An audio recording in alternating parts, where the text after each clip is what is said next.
Alô, tudo bem? Tudo certo? Um prazer tê-los conosco. Muito obrigado pela audiência. Nomes de marcas de hoje, um nome de marcas especial, que tem muita satisfação de fazer, com um profissional que consagrou sua trajetória, com um profissional consagrado, que eu vi desde o início, vi o início desse profissional, uma grande figura, um grande cidadão, competente, qualificado e de uma capacidade de interação com as pessoas incrível.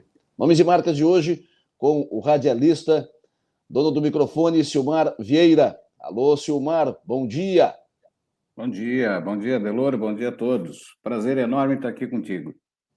Eu estava lembrando, Silmar, quando a gente ajustou esse nome de marcas, eu estava lembrando o dia que o Davi Coimbra, que na época era o coordenador gerente da Rádio Eldorado, e eu tinha um programa na Eldorado às 7h30 da manhã, antes de mim era o Padre Samir, então o Padre Samir é que abria a rádio, né?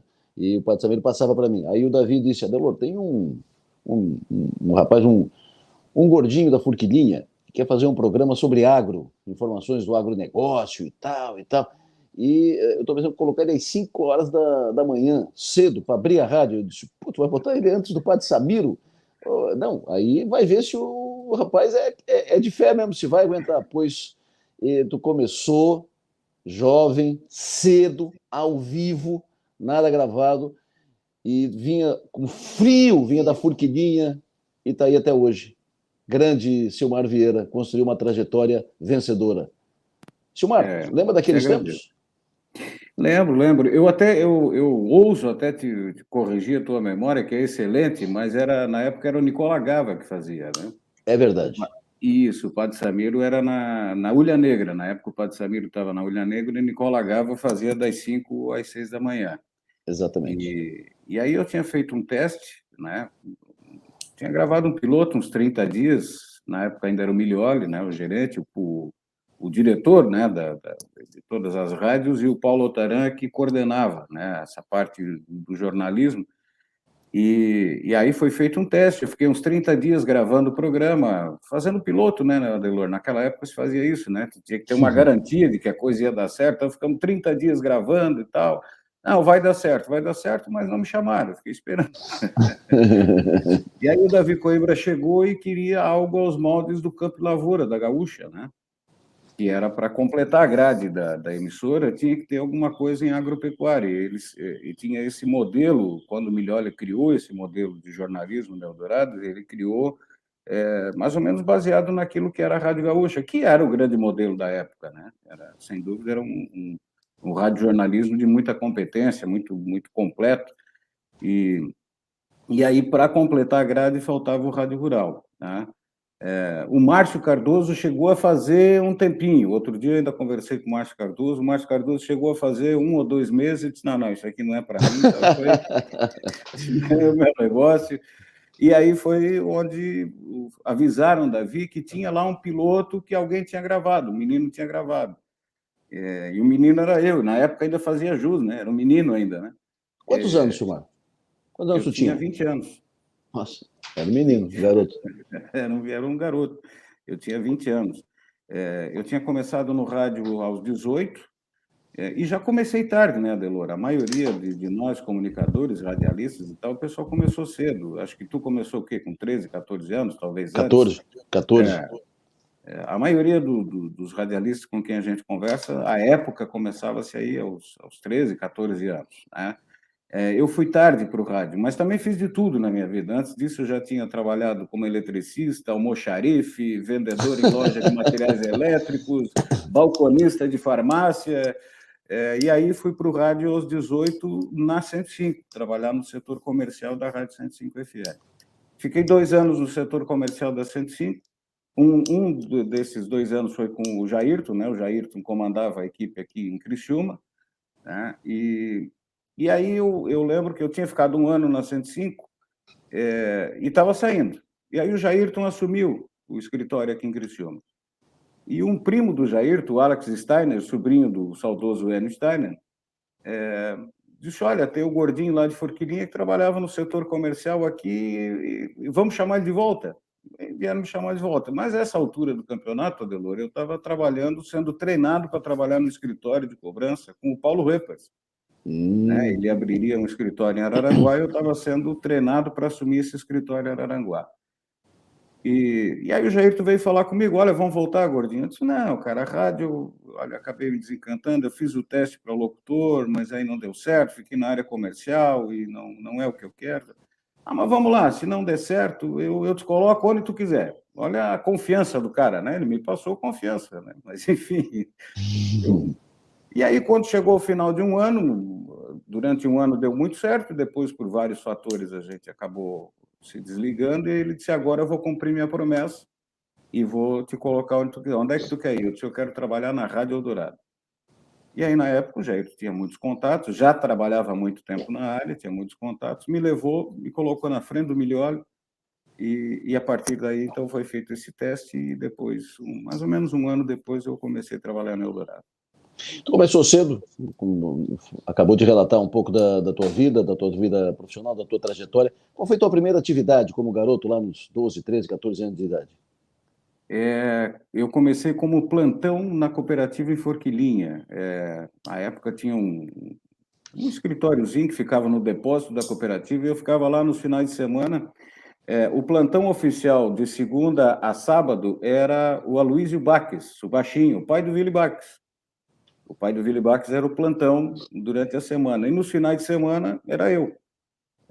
E aí eu ficava 12 horas no sábado e 12 horas no domingo, dentro dessa catutinha lá, atendendo o telefonema ou atendendo quem vinha até a cooperativa e reclamar, olha, faltou energia em tal lugar e tal. Como meu pai já trabalhava muitos anos na cooperativa Forquilinha, essa vaga foi dada para mim até pela confiança e conhecimento que eles tinham no meu pai. E aí eu fui trabalhar lá. Depois, um outro conhecido nosso, o MOP, o Clóvis Michels, assumiu a gerência da cooperativa e disse, não, cara, tu é um guri novo, tu tem muito potencial, vamos trabalhar na lojinha, na loja de materiais elétricos aqui da cooperativa. Nós estamos falando E de aí, quantos anos de idade, Sumar? isso aos 15, né? 15 anos. Eu comecei no plantão aos 14 e aos 15, aí foi onde eu tive a minha carteira assinada. Até ali foi frio, né? Estou entregando a cooperativa aqui, até ali foi frio. Então, aos 15, eu tive carteira assinada, fui registrado como almoxarife, que de manhã cedo abastecia todos os carros que iam sair a campo, precisava do material, e depois, junto com outro cidadão que também tinha trabalhado com meu pai, o Nequim Forgiarini, que era almoxarife e trabalhava na loja, e a gente atendia na loja de materiais elétricos ali da cooperativa. Depois, o meu irmão arrendou uma farmácia, ele trabalhava em farmácia já há muitos anos, o dono da farmácia não quis mais e quis arrendar. Mas eu e meu irmão disse, olha, eu não posso arrendar para tocar sozinho. Veio falar comigo, vamos tocar junto. E aí fomos sócios. Durante 2 anos e meio eu fiquei ali com ele, né? Trabalhando em balcão de farmácia. Fazia injeção, ajudava a fazer ponto. Na época que em farmácia se fazia de tudo. Imagina uma tragédia, entregar um corte para mim fazer ponto, mas fazia injeção, enfim. E a partir daí, mas sempre lendo no balcão da farmácia, lendo a coluna do Adelor diariamente, né? No Jornal da Manhã, lendo a coluna do Adelor, acompanhava a política, adorava a política. Nesse meio tempo, aos 16 anos de idade, eu me filiei no PDS, né? No velho PDS, né? Que era o resquício da Arena, digamos assim, né? Que é o PP de hoje, né? É o PP hoje. E aí eu me filiei ao PDS, e na época Alvir Schmidt Filho, o Parrudo, era o presidente do partido. Isso, eu tinha 16 anos, aos 18, foi a campanha do seu Bruno Bach, aqui em Forquilinha, que era Bruno e Zinho, contra o Vanderlei Nelson. Né? Para a prefeitura. Aliás, Nelson e Valberto, desculpa, Vanderlei Nelson o Vanderlei tinha sido o primeiro prefeito, o Nelson o primeiro vice, o Nelson se lança como candidato a prefeito, com o Valberto antes de vice, pelo PMDB, chapa pura, e aí o PDS com Bruno Bach e o PFL com o Zinho Forgiarini, o José Forgiarini e o Zinho. E aí eu larguei tudo, a minha sociedade com meu irmão, meu pai quis me sovar, como dizia na época, né? O que tu quer com política, rapaz?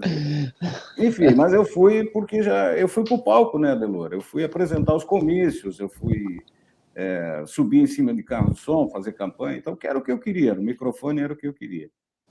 E a partir daí, em outubro, novembro foram as eleições, em novembro eu fiz o teste na 105 e daí para frente foi. Mas mesmo assim, depois que eu fui para o rádio, eu sempre trabalhei em 2 lugares ao mesmo tempo. Então, eu dei aula de informática, eu vendi computador. Mesmo no rádio? Mesmo no rádio, trabalhando no rádio, eu dei aula de informática com o irmão do Willy Bax, o Ginter Bax, tinha uma escola de informática aqui em Forquilinha, o Ginter conhece muito bem. Doutor Ginter. Fui funcionário do Ginter na escola de informática. Depois, com o Lúcio e o Júlio da LJ Informática, eles fizeram uma parceria comigo, eu ia de sala em sala, no colegial, no SEDUP, que na época era o CIS, eu ia fazer propaganda de computador, dizendo, olha, não vai levar muitos anos, o computador vai ser um eletrodoméstico, todo mundo vai ter um dentro de casa, o pessoal duvidava disso, né? Então, e veja que eu fui trabalhar com isso, eu era comissionado, eu tinha que vender computador, porque eu não ganhava por dia trabalhado, eu ganhava por computador vendido. Então, deixava lá um panfleto na escola, cada aluno daquele ali que chegasse lá na LJ Informática à época, com um panfletinho daquele, eu ganhava uma comissão. E fui aprendendo, o Adelor, isso foi de muita valia, porque hoje, quando eu faço uma entrevista, as pessoas, pô, mas tu conhece de tudo. E aí eu brinco, eu disse, olha, é porque eu já fiz de quase tudo na minha vida. É isso mesmo. Eu trabalhei em tudo que dava uma graninha, né? Eu até brinco, eu disse, só não vendi o corpinho, porque não tinha valor nenhum, não valia nada. Né? Mas o resto a gente fez de tudo um pouco. Né? Mas, Ocimar, desde o tempo que tu trabalhou de plantão na cooperativa, na farmácia, vendendo computador, tu sempre trabalhou com comunicação, tu te comunicando, sempre conversando com as pessoas, te comunicando, te relacionando e tal, todas as suas atividades. Mas a tua realização sempre foi microfone, rádio, microfone, nos comícios, mas sempre microfone e rádio, comunicando, informando, né? Eu tinha 9 anos de idade, Adelor, quando eu declamei um poema de Tiradentes. Outro dia ainda declamei esse poema aqui para os meus filhos, né? Tem mais essa face de poeta, né? Tranquilo ele galga os degraus do cadafalso atroz, tranquilo caminha para a morte. Foi um poema de Tiradentes. Eu era aluno da Dona Frida, terceira série da Dona Frida, aqui no colégio Grupo Escolar Frei Baltazar, em Forquilinha, quando eu li esse poema no palco. E a coisa foi legal, foi bem. Eu fui, desde criança, sempre fui bom de conversa, né? Sempre tive bastante desenvoltura. A época todo mundo dizia que eu ia ser advogado. Quem falava bem dizia, vai ser advogado. Enfim, aí eu sempre fui boa fluência para falar. E aí, aos 9 anos, eu declamei esse poema, cara, e fui muito aplaudido. E aí, Adelor contaminou, o veneno entrou no sangue. E o aplauso, ele é uma droga poderosíssima. Tu é aplaudido uma vez só, tu quer ser aplaudido sempre, tu quer voltar para o palco. E eu ouço sempre algumas palestras do Clóvis de Barros Filho sobre o dia que ele entrou pela primeira vez numa sala de aula para apresentar um seminário, né? Ele foi o professor. E quando ele se colocou no lugar do professor, ele queria que aquele momento não acabasse. Ele queria que aquele momento fosse eterno. E aí ele descobriu que era aquilo que ele queria fazer na vida dele, porque nenhum outro lugar no mundo fazia ele se sentir daquele jeito. Ele queria que o tempo não passasse, ele queria ficar ali. E eu percebi que quando eu estava no palco ou quando eu estava com o microfone na mão, eu não queria que o tempo passasse. É uma coisa estranha, como até hoje, e eu já fui trabalhar, mesmo agora, durante o meu tratamento, teve alguns dias que eu fui para a rádio com a saúde bastante complicada, né? Rapaz, assim que tu entra dentro do estúdio de rádio, acabou, sabe? Eu lembro de uma história que tu contou sobre um show do Chico Anísio em Criciúma, que tu foi buscar o Chico Anísio no aeroporto, derrubado, o homem parecia que estava morrendo, cadeira de rodas. Chico Anísio, o Salésio Vasconcelos foi buscá-lo em Florianópolis, né, para transporte para cá. Daí, quando o Salésio estava esperando no aeroporto, e aí me ligou. Adelor, esse homem vai fazer o que aqui? Vai fazer um show amanhã? Tem certeza? Claro. Amanhã? Não, o show é hoje à noite, Salésio. Tu tem certeza? Ah, por quê? Ele não veio? Não, ele veio. E aí? Desceu de cadeira de roda. Eu digo, como assim? Desceu de cadeira de roda. Tu presta atenção nisso. Aí eu liguei pro filho do Chico, que era o empresário dele. Uhum. Senhor, como é que tá o teu pai? Não, o pai tá bem, tranquilo. Mas ele desceu de cadeira de roda aí. Delor, fica tranquilo. Meu pai estava internado até ontem. Estava internado até ontem. Mas ele vem, fica tranquilo. Aí ele chegou pro show. Aí eu fui lá no camarim, quando ele estava, Silmar, assim, ó, sentado na cadeira. Eu digo, isso não vai dar certo. Pois ele, quando eu fui pro palco, anunciei, agora, Chico Anísio. Mas ele entrou, era outro homem, exuberante, firme, voz firme, forte, e fez um show de 1h15 e parecia um garoto de 20 anos. Impressionante. Confirmando tudo isso que tu diz, né? Quem vive disso, vive do microfone, do palco e tal, é uma adrenalina que É. não existe, né? O Clóvis de Barros Filho fala sobre o elan vital, né? Tu tem que descobrir qual é o teu elan vital, qual é o que te dá energia, o que te dá prazer fazer. E aí, se o que te dá prazer, ao mesmo tempo, te sustenta, Delor, é uma maravilha. Então, hoje, aos 50 anos de idade, eu olho para trás e faço a seguinte pergunta: valeu a pena? E aí eu vou fazer uma ressalva aqui, porque quando a gente fala isso, Adelor, a maioria das pessoas pensa em sucesso financeiro. Hum. Mas então ganhou dinheiro, ficou rico. Não é essa a simples. Tudo bem, ficar rico não há problema nenhum, ficar rico. Não, Não vamos demonizar o dinheiro aqui, né? Não é lógico, essa. nada. Né? Não é, Não é isso. não é indevido e não é pecado. Não é indevido, não é pecado. Mas não se mede sucesso apenas por dinheiro.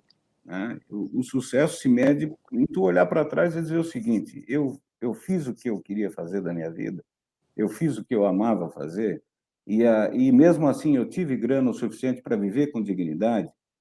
Eu deixo um legado também financeiro, evidentemente, para minha família, mas eu deixo um legado de um exemplo de alguém que seguiu o seu sonho, de alguém que teve coragem de perseguir, porque, Adelor, tu sabe muito bem disso.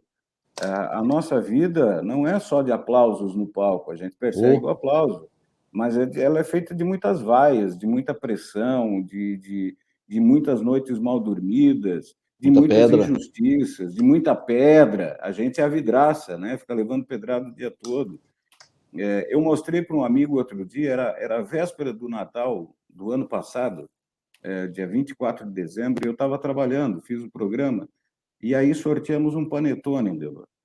E alguém, enfim, porque não ganhou o panetone, porque achou que deveria ter uma atenção melhor e tal, a pessoa mandou um áudio no meu celular de 1 minuto e meio, me xingando de tudo que tinha direito. Ela chegou a dizer o seguinte: olha, eu quando fiquei sabendo que tu estava doente, eu rezei pela tua recuperação. Hoje eu me arrependi de ter rezado por ti. Olha, isso numa véspera de Natal. Se tu não tem certeza do que tu quer na tua vida, se tu não tem clareza de qual é o objetivo que tu tem ao tá fazendo aquele trabalho ali, uma coisa como essa te põe no chão, te derruba, tu não volta para aquele lugar. Agora, quando tu tem firmeza, tu tem clareza e certeza do que tu quer, do que tu pretende para a tua vida, enfim, isso são coisas. Agora, é só para exemplificar as pessoas, e eu entendo até porque devia ser um dia ruim na vida da pessoa também. Eu posso, não, Claro. eu posso ter sido errado também, posso ter sido áspero com a pessoa, tudo bem, isso a gente também não é sempre inocente. Mas apenas para exemplificar que quem está no ar não são só flores, não são só maravilhas, tem um monte de problemas. Agora, quando você faz o que você gosta, quando você tem um ideal por trás daquilo que você faz, e qual é o nosso ideal? Eu sei que é o meu, eu sei que é o teu ideal também. Eu chegar ao final do dia e dizer assim, ó, ajudei alguém em alguma coisa. Quando as pessoas me perguntam, eu sempre falo da cobertura do furacão Catarina, né? Hum. E aí eles dizem, mas tu sempre falando no Catarina. Eu disse, não, mas é que o furacão Catarina foi o episódio no rádio que me deu mais certeza de que aquilo que eu estava fazendo ajudou a salvar a vida de alguém. Eu não tenho dúvida, Delor, que o trabalho que todos os radialistas que estavam no ar aquele dia, que todo mundo que participou das coberturas, de alguma forma, poxa, Delor, quando tu ouve falar num furacão mesmo em países estruturados como Japão, Austrália, Estados Unidos, né? Enfim, tu ouve falar em furacão, nunca fala em menos de 50, 100, 200 mortes, né? Um furacão, mesmo que categoria 1, aqui no sul do estado de Santa Catarina, com a estrutura ou a falta dela que nós temos aqui, e a nossa inexperiência em enfrentar esse tipo de fenômeno, eu imaginei o seguinte: olha, é coisa para ceifar aí, coisa de para cima de 1.000 mortes, É né? isso Para mesmo. cima de 1.000 vidas, né? Isso. Quando nós passamos com 10, que na verdade são considerados 2 mortes e 8 desaparecidos, que foi um naufrágio, né? Mas infelizmente há que se julgar que sejam mortos, né? Eu digo assim, com todo respeito à família dos que faleceram, né? Mas nós escapamos, como sociedade, escapamos muito barato com 10 mortes. Eu acho, acho não, eu tenho certeza que os veículos de comunicação tiveram um papel fundamental nisso. Então, quando eu falo do furacão Catarina, eu falo por isso, porque foi o dia que eu senti mais forte dentro de mim de que eu realmente importei para a sociedade, né? De que eu realmente ajudei pessoas, de que eu ajudei a salvar vidas, evitei sofrimento na sociedade, e esse é o nosso objetivo. Então, quando isso está claro na nossa cabeça, o resto é resto. Seu Marco, é um homem muito bem posicionado, tem posições muito bem definidas, muito bem de cabeça, e isso foi fundamental para o enfrentamento que tu teve que fazer ao teu problema de saúde. Como é que tu administrou isso, Silmar? Como é que foi receber a notícia e dizer, bom, agora é assim? Adelor, eu sempre fui não um estudioso. Estudioso é o cara que realmente se dedica a estudar. Eu sempre fui um curioso sobre a mente humana. Eu fiz psicologia até a 4ª fase, depois abandonei psicologia, fui fazer jornalismo, mas eu fui depois fazer uma pós-graduação em psicopedagogia, também como uma forma de continuar descortinando a mente humana. Sempre li muito a respeito disso, sempre li muito a respeito de filosofia, que é a mãe da psicologia, é a filosofia. E aí, Adelor, o primeiro diagnóstico, e eu fiz questão de chegar no rádio e dizer o seguinte: ó, a minha doença é um câncer, e eu vou começar a tratar, porque todo mundo fica nessa de dar voltinha, né? Claro. Não, olha, eu estou meio doentinho, tatati, tatatá, não quer falar o nome da doença, eu tenho aquela doença. Gente, vamos ser adulto, né?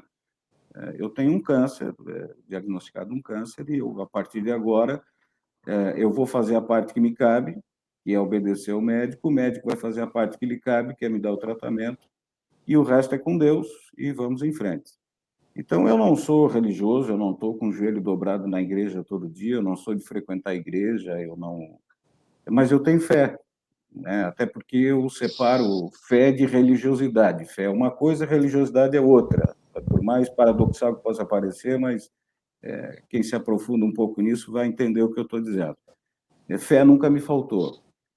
Então, Adelor, eu sempre, no momento inicial, o impacto é devastador. Ele é uma coisa, é um coice no peito que te atira de perna para cima e não tem como ter o controle da situação.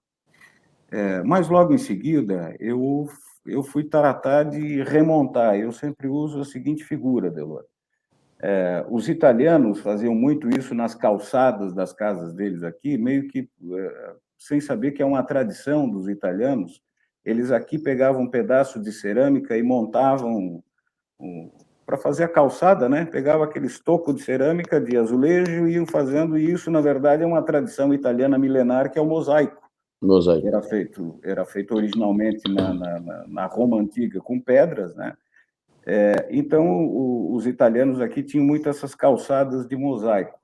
Todos esses conceitos filosóficos, teológicos, que eu fui lendo a minha vida inteira, eu li muito a respeito disso, estudei a respeito, falei muito a respeito disso. Então, todos esses pedaços, né? Porque nem tudo te serve o tempo todo, né? Eu estava lendo outro dia ainda sobre estoicismo, eu acho o estoicismo muito bacana, né? Que a tua capacidade de resiliência, que é isso que a gente falou, né? Diante das críticas, é tu saber passar por isso, né? Isso os estoicistas faziam essa técnica, né? Mas assim, o próprio estoicismo, totalmente, eu nunca gostei da coisa 100%, não, é só aqui ou só ali. Então, eu fui pegando esses pedaços, esses fragmentos de tudo aquilo que eu tinha lido, de tudo aquilo que eu tinha visto, ouvido da sabedoria popular, que é outra coisa muito importante, Adelor. Eu convivi com meu avô, né, que viveu até os 92 anos, ele morou conosco, eu morei com ele, depois, a gente morou com ele, depois ele morou com a gente. Né? Eu convivi 20 anos com meu avô, quer dizer, dos 70 até os 92 anos dele eu convivi com ele. O meu pai era um homem de uma sabedoria incrível, um homem que tinha a terceira série, né, de pouca escolaridade, mas de grande sabedoria. E fui pegando tudo isso como fragmentos para montar esse mosaico. E o meu chão desapareceu no momento do diagnóstico. Claro. E aí, a partir disso, eu peguei esses fragmentos todos e montei um mosaico para ter um chão para pisar novamente. E deu certo. Então, a partir daí, Adelor, qual é a grande arma para isso tudo? A primeira questão é você entender de que muitas pessoas dizem, mas colocam a doença como um castigo. Eu não vejo a doença como um castigo. Ela é uma consequência de viver, né? Nós temos, a sociedade passou a encarar, por exemplo, a doença e a morte como um castigo. E como é que eu posso dizer que o nascer é bonito e morrer é feio se os dois são as pontas da mesma corda que sustenta a nossa existência? Então, para muitas sociedades, ao longo dos anos, a morte ela era tão ou mais comemorada do que o nascimento, né? Como um renascimento para uma vida aí sim, perfeito, como dizia o Platão, né? Aí o mundo tinha o mundo ideal e aqui o mundo que a gente apenas imitava o mundo ideal, né? Então essa seria a nossa partida para esse mundo ideal. Então, enfim, eu entendi isso tudo como processo natural da vida. Não encarei a doença como um castigo. Aliás, pelo contrário, eu cheguei a dizer para muitas pessoas e elas assim, puxa, mas é exagero, Silmar, aceitar tudo bem, mas eu cheguei a dizer que a minha doença tinha sido uma bênção, né? Eu disse, não, mas é um pouco de exagero. E eu ouvi isso de várias pessoas no setor de oncologia, o Adelor. Cada vez que ia fazer a minha quimioterapia, eu ouvi isso de várias pessoas com quem encontrava lá, a mesma frase: a minha doença me curou. Né? Porque o câncer ou outras doenças que venham a te colocar diante de uma situação, digamos assim, concreta da possibilidade de finitude da tua existência aqui, ela te dá uma oportunidade de consciência total de ti mesmo e das coisas que tu fez ao longo da tua vida, do que tu construiu. É isso que eu estou dizendo, de olhar para trás e dizer assim, poxa, valeu a pena? Eu errei? Claro que eu errei. Eu não vou ser o único ser humano que passou por essa terra e não errou, não cometeu erros. Eu não vou cair nessa cilada de, eu pequei, eu errei. Todo mundo cometeu erros, todo mundo. Claro. Mas, diante disso tudo, cara, valeu a pena isso? Então, enfim, eu fui buscar essa questão. Então, assim, são 2 anos que eu vivo com esse diagnóstico, né? São 2 anos que eu estou... Às vezes as pessoas, eu até contradigo, luta contra a doença. Eu não sei se a gente luta contra a doença, eu acho que a gente luta apesar da doença, porque, de alguma forma, a gente está lutando todo dia para viver, né? Mas são 2 anos que eu convivo com a doença e há 2 anos eu arrisco dizer para ti que a minha relação com os colegas, com os amigos, com a sociedade como um todo, com a minha família e comigo mesmo, foi muito melhor do que nos outros 48 anos de vida, Delor. Então, é algo fantástico isso. Eu tenho a te dizer o seguinte, claro, de novo, nem tudo são rosas, nem tudo são flores, tem os momentos em que você chora, tem os momentos em que você se desespera, porque tem dias que a barra é pesadíssima. Mas, de novo, eu vou dizer, no dia seguinte tem que analisar, ainda está valendo a pena? Está valendo a pena. Então, vamos lá, que lição tiramos disso aqui? Não é santidade, não, Adelor. Isso que eu estou te dizendo aqui, se tu for ao setor de oncologia de qualquer hospital do mundo, tu vai ouvir isso dos pacientes, porque a maioria de nós, pacientes com câncer, é colocado de frente com essa realidade inexorável da sua finitude. E a maioria acaba desenvolvendo essa mesma forma de pensar que eu estou te falando aqui. Porque aí todo mundo pode dizer assim, mas então tu escolhe só ver o lado positivo? Sim, já que eu tenho essa escolha, é isso que eu vou Claro. escolher, né? Silmar, nossa, minha admiração por ti só aumenta.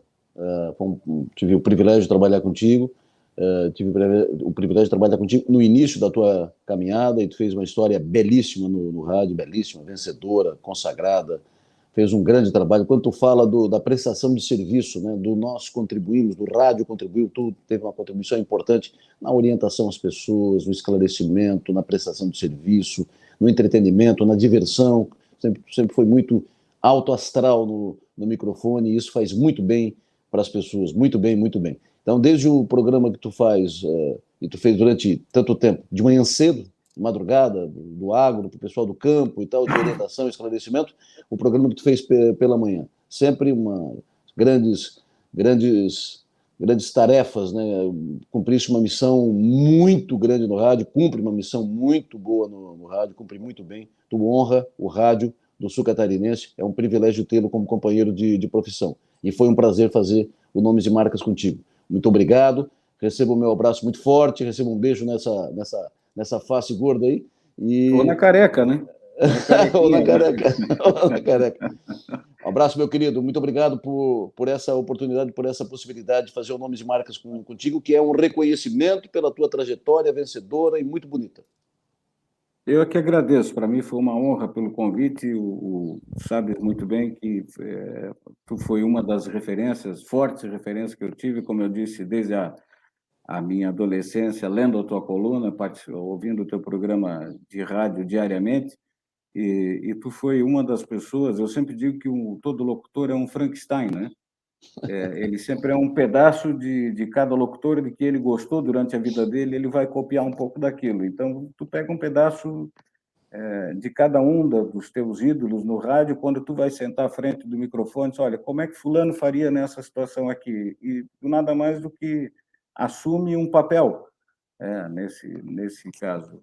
E tu podes ter certeza de que tu tem uma parte grande aí dentro desse Frankenstein, aí tu tem uma parte grande aqui, a minha admiração sempre foi muito grande pelo teu trabalho. Foi um prazer muito grande conversar contigo. Um abraço.